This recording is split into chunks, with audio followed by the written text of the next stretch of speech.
Really happy to have you here. You know, it is a weird time in the United States of America right now. And I know you know that, and I definitely know it too, but I feel like, sometimes you just have to stop and smell the weirdness. Just note for a moment how utterly strange things are right now, particularly with the government. For example, the very weird pro-Trump far-right conspiracy theory world has long fantasized that Donald Trump has magic beds. Do you know about this? They think that Trump has magic beds, like a bed, you make your bed, that kind of bed. And the theory is if you lie down in one of these magic beds, the magic bed will cure any disease that you have. It will fix everything that's wrong with you, to the point where even if you have lost a limb somehow, if you have had to have something amputated, if you lay down in one of Trump's magic beds, you will instantly regrow that limb that you lost. Magic medical beds. It is sort of shorthanded as the med bed right-wing conspiracy theory. Well, this weekend, the sitting president of the United States posted a video on his social media. He reposted a video somebody else had made that was an AI-generated fake video of him, the president, appearing on Fox News, announcing a new federal program in which everyone was finally going to get one of these med beds. All Americans would get med bed cards so we could all go to med bed hospitals, so we could lay down on one of these magic beds, be instantly cured of all of our diseases, grow back any of our missing limbs, and probably live forever. Because, as the conspiracy theory has it, liberals don't want people to have access to the magic beds, but Trump does. And so Trump, as president, is now letting everyone use the magic beds. He posted that video on his social media this weekend.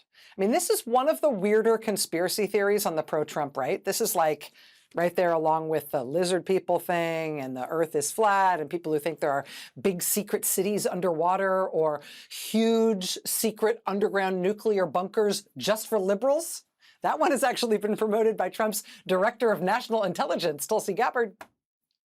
I mean, you've heard about some of these crazy things, right? You've heard that the QAnon people think that JFK Jr. is still secretly alive and among us. Well, apparently they think that JFK Jr. is still secretly alive and among us because he's been put in one of the magic beds. It is just banana land, right? It is utterly insane. But the president of the United States this weekend posted a fake video of himself confirming that it's all true and announcing that everyone's getting a magic bed, before he then later deleted the post that he made without comment.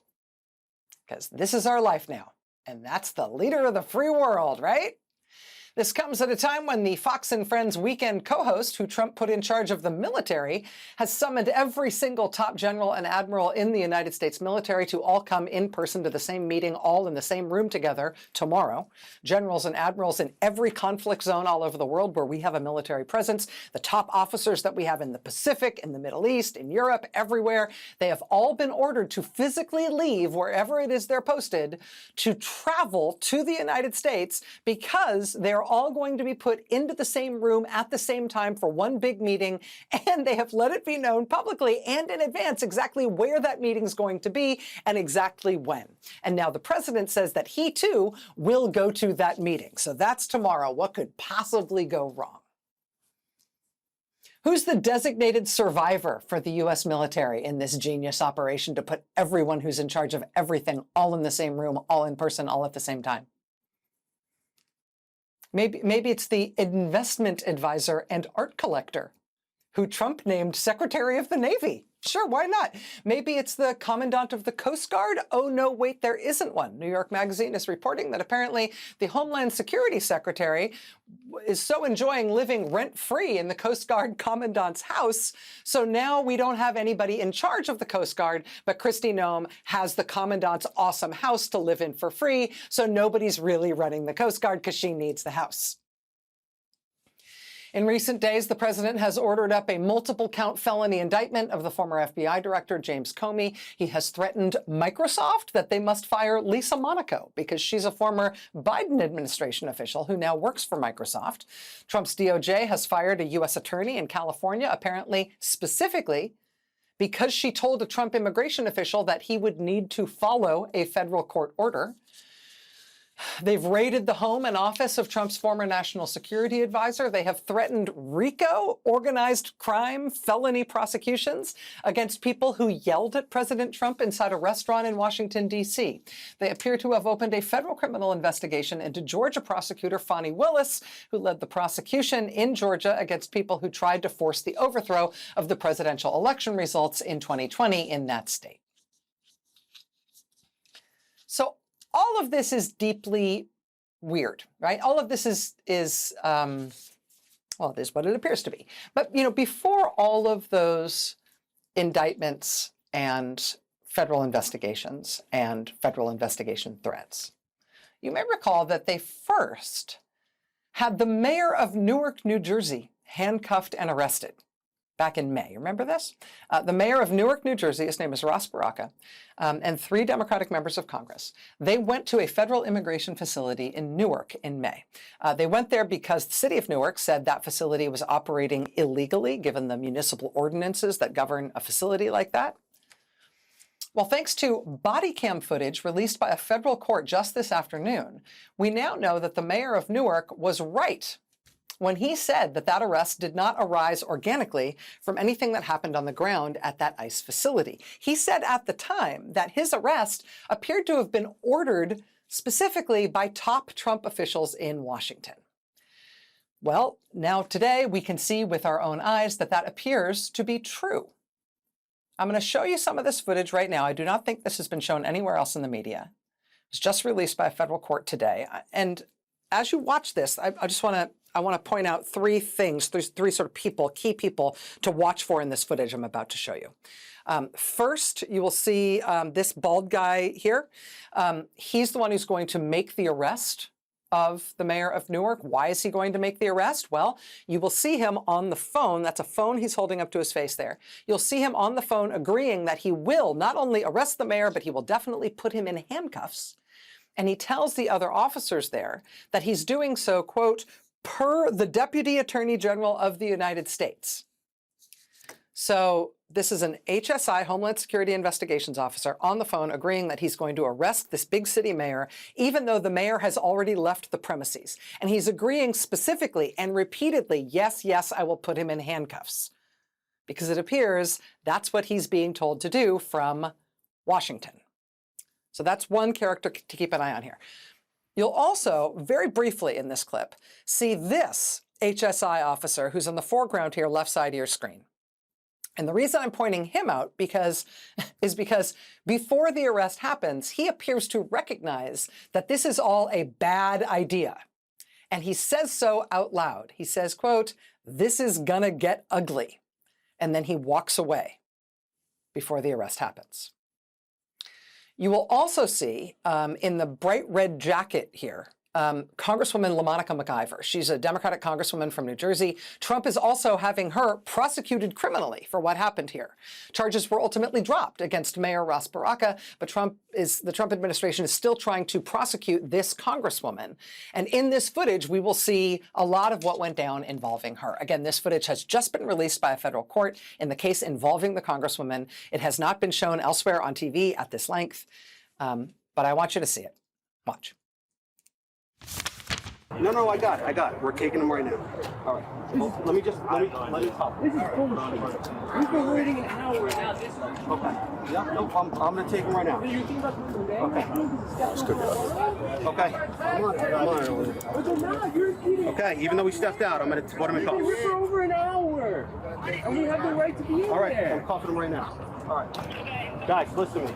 We're going to walk out of the gates. I'm going to place the mayor in handcuffs, okay? We are arresting the mayor right now, per the Deputy Attorney General of the United States. Anyone that gets in their way, I need you guys to give me a perimeter so I can cuff them and get them on there. If you have body cams, turn them on. Okay? Be advised, his security clearly has is on and went for his weapon while we were engaged. So please, let's just be We'll careful. walk him back in here. Okay? I already told him on camera that he was under arrest.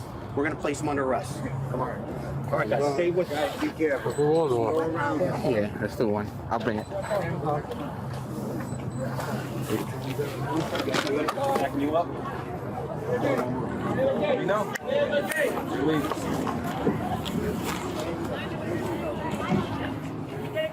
Stay close, stay close. Get close, get close.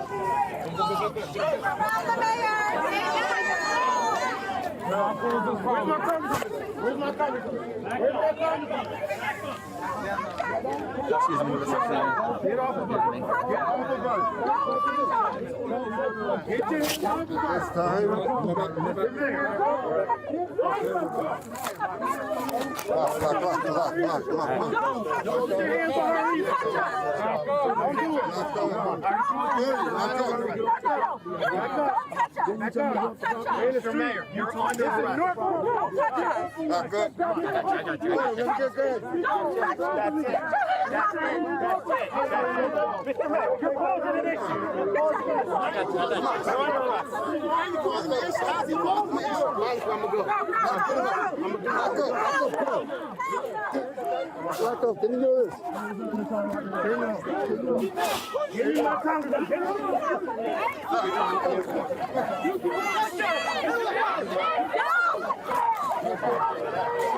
Back up! Back up!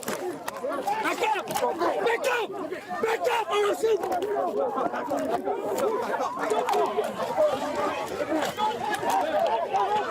Stay down. Don't push it. Don't push it. Get back, guys! Get back! Inside! Inside! Inside! Back up or I'll shoot, you hear the officer say there before he drops the receptacle for his paintballs or pepper balls or whatever they are in his gun. It's body cam footage from the Trump administration's arrest and apparently deliberate, ordered from Washington handcuffing of the Democratic mayor of the largest city in New Jersey. Charges against him were later dropped. They had initially claimed that they had to arrest him because he was somehow storming the facility. You see clearly in this footage that he's already left the facility. He's outside the gate. They leave the facility themselves to go get him while he is nowhere near inside the facility and not inside the facility's gates. Charges dropped against that mayor. Charges have not yet been dropped against Democratic Congresswoman LaMonica McIver. I want to show you one more clip of this body cam footage that was just released today. This is body cam footage from a different officer. Shows more of how they basically manhandled this congresswoman and other members of Congress before they filed charges against Congresswoman McIver. If you're wondering whether or not these federal immigration agents had any idea of what they were doing in this situation, whether they might have had any training for this type of thing at all, whether they might possibly have just been winging it with no idea of how to do it, I think this other body cam footage gives a pretty clear view of that. And again, remember, Congresswoman McIver is the person in the bright red jacket. Watch. Run for the mayor! Don't cause this problem. Don't cause this problem. Don't touch me. Don't touch me. Don't touch me. Don't touch me, brother. Just calm down. Don't touch me. Don't touch me. Okay? Don't touch me, brother.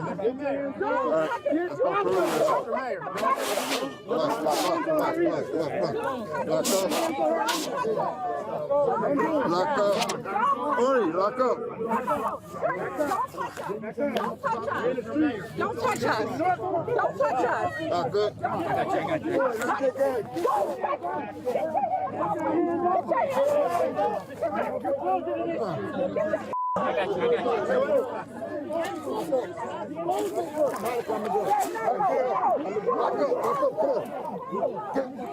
Lock up. Can you hear this?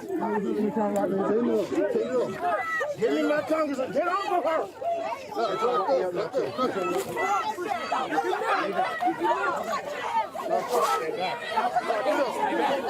up. Lock up. Press, hand it up. Get off of it. Chaos. Total chaos. This is the chaos they created, again, outside of this facility, beyond the closed gates, which they opened to walk outside the facility to create that chaos. These officers appear to have no idea what they are doing. They've been told, apparently, from Washington, to make sure they put handcuffs on the mayor of the largest city of New Jersey, and they approached that task the way a group of 6-year-olds on an uncoached soccer team might approach kickoff. Just run in there and scream and push and see what happens, including manhandling multiple members of Congress. Again, that's body cam footage obtained today as part of the federal criminal case that the Trump administration is still pursuing against a Democratic member of Congress, LaMonica McIver, for this incident in Newark, New Jersey in May. In New York City, the Trump immigration agent who last week was filmed doing this to a crying mother in front of her kids and in front of a hallway full of reporters and witnesses. This Trump agent initially was taken off the job. There was a statement from the Department of Homeland Security about his supposedly unacceptable behavior in throwing this woman to the ground the way that he did. But today he was reportedly back on the job in New York City. In Hyattsville, Maryland, a few days ago, another of Trump's immigration agents fumbled his gun, dropped it, dove for it, dropped it again, momentarily lost track of it, and then grabbed it and pointed it at passersby.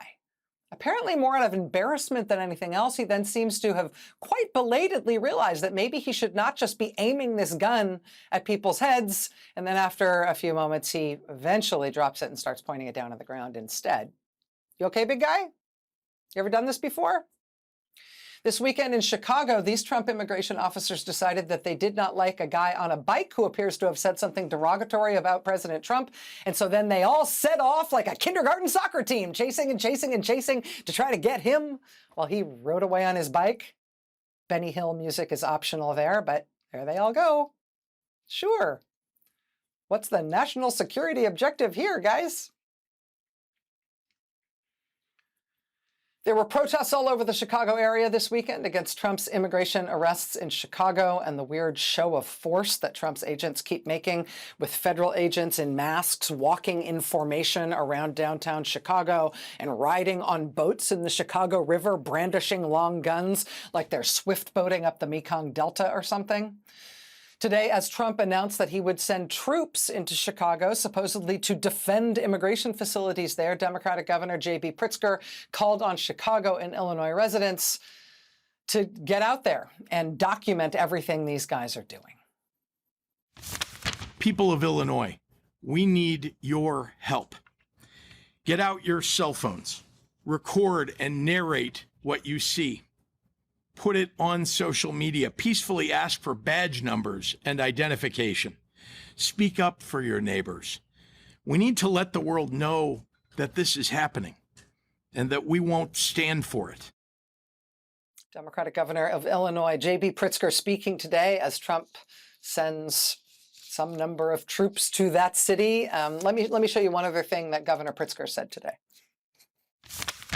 Donald Trump and Kristi Noem and Tom Homan said they were targeting the worst of the worst criminals. They lied, and they continue to lie. 60% of the individuals that ICE has taken in Illinois this year have no criminal convictions of any kind. ICE is running around the loop, harassing people for not being white. Just a year ago, that was illegal in the United States. Now, ICE is making it commonplace. That's not making America great. In any other country, if federal agents fired upon journalists and protesters when unprovoked, what would we call it? If federal agents marched down busy streets, harassing civilians and demanding their papers, what would we say? I don't think we'd have any trouble calling it what it is: authoritarianism. So let's not pretend it's something else when it happens in our American cities. When he talks about federal agents firing upon journalists, he's talking, among other things, about a correspondent for the local CBS station in Chicago having a pepper ball shot at her in her car as she drove past an ICE facility within the past few days. In addition to the protests and pushback that we are seeing in Illinois, we are also seeing protests and pushback in Memphis, Tennessee, where people marched and rallied this weekend against Trump's plans to send troops to Memphis as of today as well. There were also protests in Knoxville and in Nashville, Tennessee, in support of Memphis as well. This weekend, there were really big protests in Portland, Oregon, including a large march that was attended by the state of Oregon's governor and Portland's mayor. As Trump plans to send troops to Portland as well. We're going to be speaking live with Oregon Governor Tina Kotek here tonight.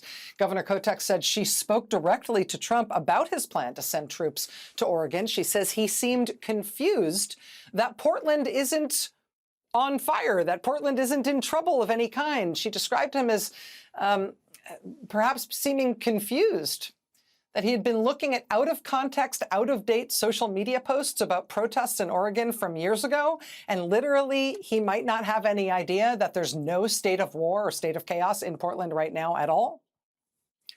Oregon was in court trying to block Trump deploying troops there within hours of him announcing the deployment this weekend. That lawsuit is already moving through the courts. We're waiting to see if a federal judge will block that deployment imminently. We're going to speak again with Governor Kotek of Oregon live here in just a moment.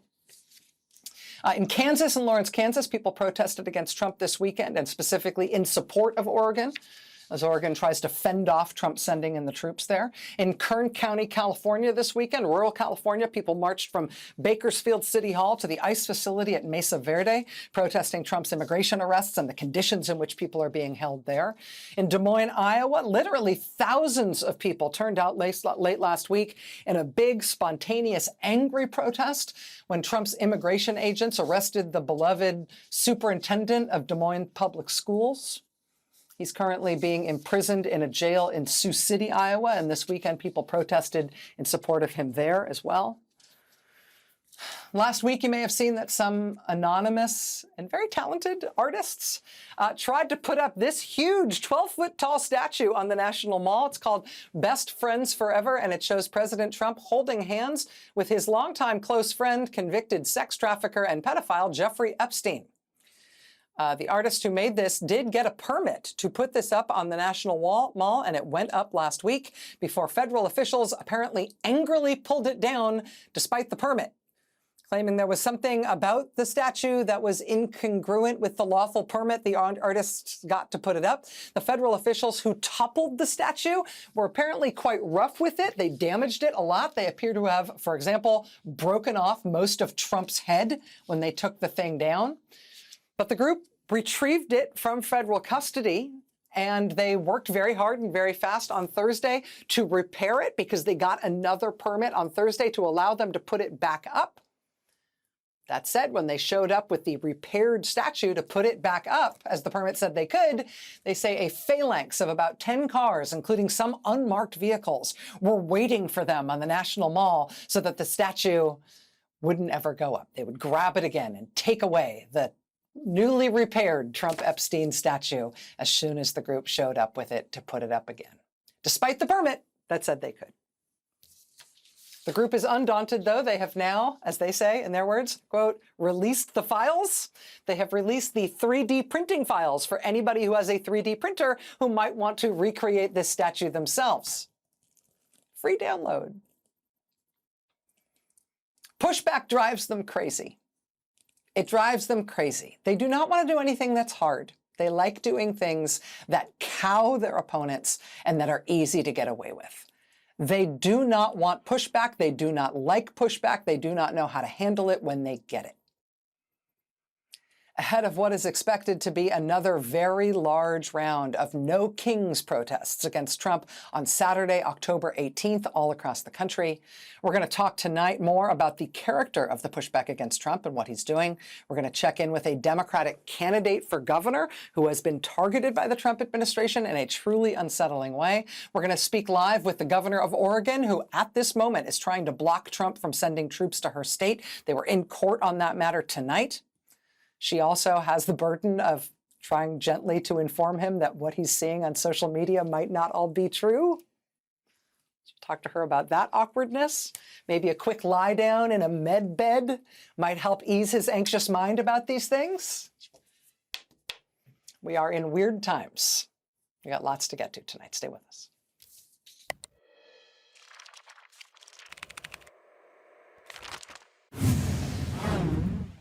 New Jersey is one of 2 states that have governor's races this year. It's New Jersey and Virginia. So anything happening in those races is pretty much automatically going to be a national news story. But in the New Jersey race, something has just happened that's a legit bombshell. And it involves not just goings on in New Jersey, it involves the Trump administration. Unavoidably, the federal government has access to lots of information about you, lots of data that you trust the government to handle responsibly and legally, because it's sensitive data about you that could be used for all sorts of nefarious purposes if it was released publicly or got into the wrong hands.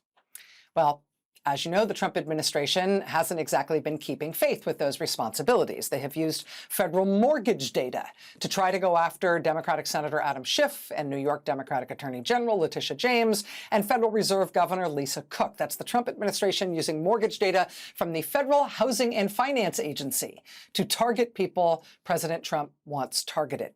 The Trump administration has also started using data from the IRS and data from the Social Security Administration, specifically to target immigrants. The Trump administration has started demanding records from the states of everybody who's registered to vote in those states. They have said outright that they're going to use that data to bring criminal investigations against people whose information is in that data, as states now start to resist handing it over. Well, along those lines, we now have this new story that relates to the New Jersey governor's race. The Trump administration has apparently released the full military personnel record, the full Social Security number and everything of the Democratic candidate for governor in New Jersey. They've released it to an ally of her Republican opponent. The Democratic candidate for governor in New Jersey is Congresswoman Mikey Sherrill. She spent nearly a decade as a Navy helicopter pilot. Her campaign recently was horrified to realize that the Trump administration had released her private, unredacted, full military records to an ally of her Republican opponent's campaign. A donor to that campaign, somebody who Republican candidate Jack Ciattarelli says he's considering as his lieutenant governor. CBS News was first to report that the National Personnel Records Center, which is charged with maintaining personnel records for service members and civil servants of the U.S. government, released Sherrill's full military file almost completely unredacted. The documents included Sherrill's full Social Security number, which appears on almost every page, home addresses for her and for her parents, life insurance information, Sherrill's performance evaluations. The federal government released Mikey Sherrill's unredacted file to an ally of the Jack Ciattarelli campaign who had filed apparently a Freedom of Information request. Such records are not supposed to be made available in full to the public unless it's been more than 60 years since someone completed their military service, which makes this release potentially a violation of privacy laws. She's out today with a new TV ad, claims that the law was broken in this case. The National Personnel Records Center says that they screwed up. They admit that they made a serious error here. They got a FOIA request for publicly releasable information about Sherrill's military record, and they say a technician mistakenly sent the full unredacted file. And maybe that is what happened. But, you know, the Trump administration does not have a super strong claim for the benefit of the doubt on stuff like this. Again, the federal agency that gave out the records admits that this was wrong.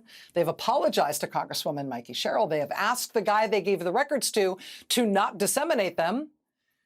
The Ciattarelli campaign did not respond to our requests for comment, but a lawyer for the campaign has said they didn't realize the file contained information that shouldn't have been released. The lawyer says once they learned that, they ceased disseminating the material.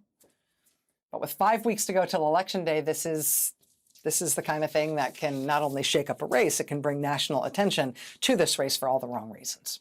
Joining us now is Congresswoman Mikey Sherrill. She's the Democratic nominee for governor in the great state of New Jersey. Congresswoman Sherrill, thank you very much for being here. I appreciate it. Well, Rachel, thank you so much for having me. Let me ask if I got any of that the wrong way around in how I described it. I know the National Personnel Records Center and the Ciattarelli campaign seem to be saying this was all just a regrettable mistake. I have to ask if there's elements of this that I either didn't just explain or that are different in terms of how you see it. Sure. So what happened was the Trump administration illegally released my unredacted military personnel records to an ally of the Ciattarelli campaign, who then shopped it around to press, even despite being, in his own words, shocked and disgusted when he saw that it contained things like my Social Security number, my parents' addresses, my 80-year-old parents' addresses. So this was not unknown that this was information that should not have been in the public. And if there was any question when they shopped it to the press, the journalist who got it told them this should not be out here. In fact, he wrote a whole article about it and warned them that this was not information. And yet they continued to push this information out and have not given it back, have not ceased using it. So it really, what they're putting out is just not true. And then furthermore, when we look at how this happened, when we worked with the journalist who was presented with this information and went back to the archivist to see how this happened, there's no mistake that was made here. This was intentional. And I'll tell you, if you speak to the professional archivists that were there, remember Trump fired them, and now Marco Rubio is in charge of the archives, not a professional archivist. You'll hear that it takes months, if not over a year, to get access because they're so behind. And yet what happened here was there was a request for my data a day before my primary, and the gentleman from the ally of the Ciattarelli campaign was told, no, you can't have this. You need to meet certain wickets to get it. And then 2 days after the primary that I won, he found, and I quote, a real helpful person at the archives office to get that information to them. Now, here's what should have happened. The archives should have requested a signature of mine. They didn't have it. They should have had my Social Security number. The way they got that was that a technician in the archives went into the VA database, which they had access to as a federal agency. We would not have access to that, to get my Social Security number, to then pull my files, which they then gave to this ally of the Ciattarelli campaign. Then they should have told the Navy that they had done so. They never did that. And so there's really no doubt in my mind that this was fully intentional from the Trump administration to the Ciattarelli campaign to attempt to do this. And they've continued now to go after my family, my husband's service, my kids, in a completely inappropriate way. So I just have to say to the New Jersey people, if he's doing this to me, a sitting member of Congress and a veteran, imagine what he'll do with your information. Do you feel like you're running against Jack Ciattarelli, the Republican candidate, but also running against the federal government? I mean, the federal government has this, and the U.S. military has this information because we don't have a choice about whether or not they have it. We have to trust that they will safeguard it in a way that's both responsible and legal. It seems to me like you're up against something that is more than your average political dirty trick. Yeah, this is pretty low. And that's why I really just have to say thank you to the veterans from across this country, from Korea to Vietnam to the global war on terror, veterans from across this country who have reached out in solidarity with me, because this is beyond the pale. Because as veterans, many of us have incredibly high security clearances. I myself had the highest security clearance in the military. And the amount of information our nation has when they do that, they interview your friends and your neighbors, and they go through your medical records and those of your family and friends. It just, to think that you have this, that the government has this information and could use it against you, it is just completely unacceptable to veterans. And so I have to tell people out there, thank you so much for your support. And I'm just committing to people in New Jersey, to veterans across this country. I'm running for governor because I can take this. Jack Ciattarelli can come after me. Donald Trump can come after me. But I am going to be governor so you don't have to put up with this. So when Trump comes after New Jerseyans and their private data, their Social Security numbers, their driver's license, I was just talking to Governor Josh Shapiro earlier today. He has told Trump no. And I will tell Trump no when he comes after people in my state so they don't have to go through this. Congresswoman Mikey Sherrill, Democratic nominee for New Jersey governor. Thank you very much for helping us cover this scandal this evening. Thanks for helping us understand it. Thank you. All right, more news ahead tonight. Stay with us.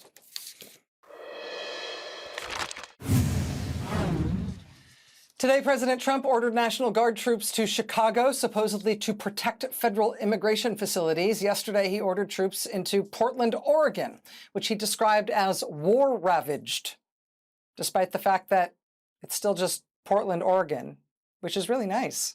This is what the streets of Portland, Oregon looked like yesterday. People showing up to peacefully protest the planned military occupation of their city. If this is what Trump thinks war-ravaged looks like, he has a strange understanding of that term. The two people you see here at the front of some of the protests this weekend are Portland Mayor Keith Wilson. Hold on, we got those images? Portland Mayor, hello? Portland, hello? No, we got that. There we go. Thank you. Portland Mayor Keith Wilson on the right there, and Oregon Governor Tina Kotek. Those elected officials, both Democrats, showed up to protest the Trump planned troop deployment just hours after it was announced. After that rally, Governor Kotek posted online, quote, "Today, I was in downtown Portland walking peacefully with Oregonians to say that we don't need military intervention here.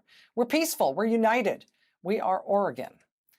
And indeed, almost immediately after Trump issued the deployment order for the city of Portland, the state sued the Trump administration to block the deployment of those troops. They were there in court within 6 hours of the deployment order. And now tonight, the judge in that case has scheduled the first hearings on that case for later this week. The fight here is joined. The governor joins us live here next. Stay with us. In my conversations directly with President Trump and Secretary Noem, I have been abundantly clear with them that Portland and the state of Oregon believe in the rule of law, and we can manage our own local public safety needs. That was Oregon Governor Tina Kotek this weekend saying she told the Trump administration that her state doesn't need or want American troops deployed in the city of Portland.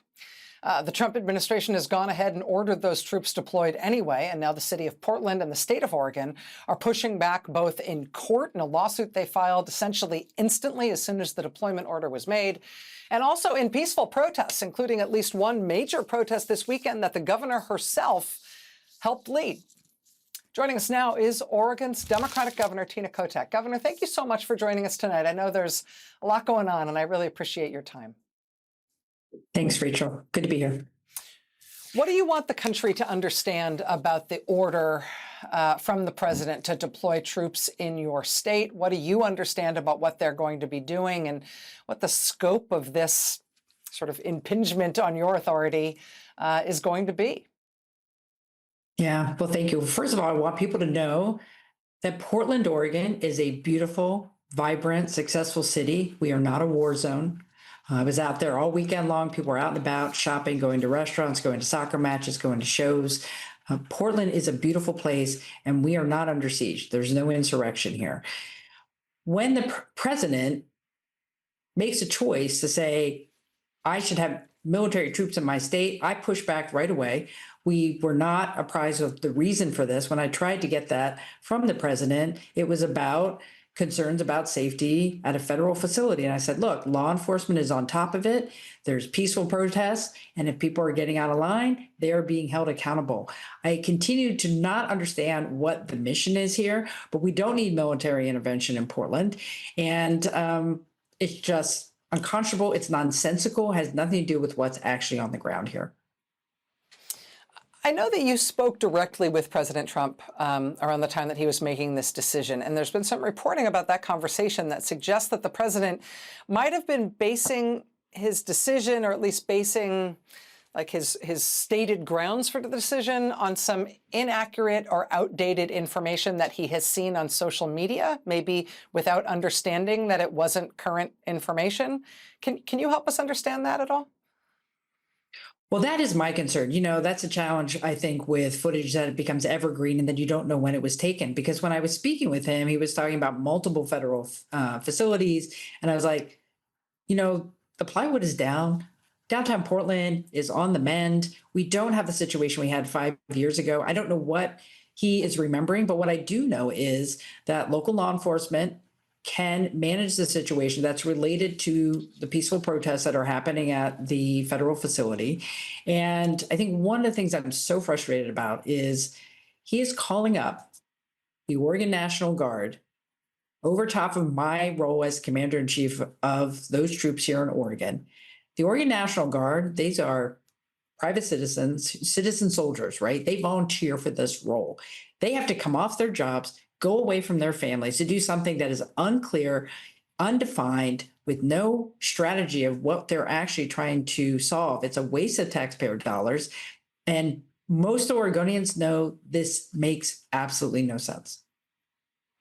I know that as part of this lawsuit that the state has filed to try to block this deployment, both Portland Police and Oregon State Police have issued statements, declarations saying they don't need or want federal troops in Portland to deal with protesters, not only from your perspective as the state's governor, but from their perspective as to the relevant law enforcement here. They're saying that federal troops would not help and they don't need it. I'm wondering how that kind of reaction from law enforcement, kind of support for your side of this argument from law enforcement may bolster this case. It seems to me like a really important factor here. Well, as a responsible governor, I go and ask law enforcement, do you need additional help? Is there something you can't manage? And what I'm hearing is no. We've not had an ask of the Oregon State Police at this point to help even the Portland Police manage the ongoing sporadic demonstrations that are of concern to the federal administration. And when I spoke to Homeland Security Nome and as well as the president, I said, I don't understand what is the concern that we can't manage here. And I think it's really important to point out that the groundswell of support, or at least the opposition to the deployment, business leaders, we had business leaders at our press conference saying, look, this is not what downtown Portland needs. We're on the rise. You're sending the wrong message. We have mayors across the greater Portland area saying, we stand with Portland. There's not an issue here. And if there is mutual aid opportunities if that's the case. So I'm perplexed. I'm frustrated. I don't understand this. And we're fighting in the courts, right? The attorney general and I are lockstep. He went to court the day we got the order. I was hoping we'd get some more time to actually talk this through, but the president just came out on a Sunday morning and said, our troops, you're going to take your troops and they're coming to town. That is not how we should do this. This is not what our country should look like. And when I was on the protest in the demonstration line yesterday, walking with the mayor, we value our ability as Americans, as Oregonians, to express our concern about this administration. And people are going to continue to do that lawfully. We can keep people safe and have lawful demonstrations. And that's what we want to do here. And we do not need the help of the federal administration. Oregon's Democratic Governor, Tina Kotek. Governor, thank you so much for your time this evening. I know it's a stressful time right now to have the job that you have, but I really appreciate you helping us understand it. Thank you. Thanks, Rachel. Have a good one. You too. We'll be right back. All right, that's going to do it for me tonight.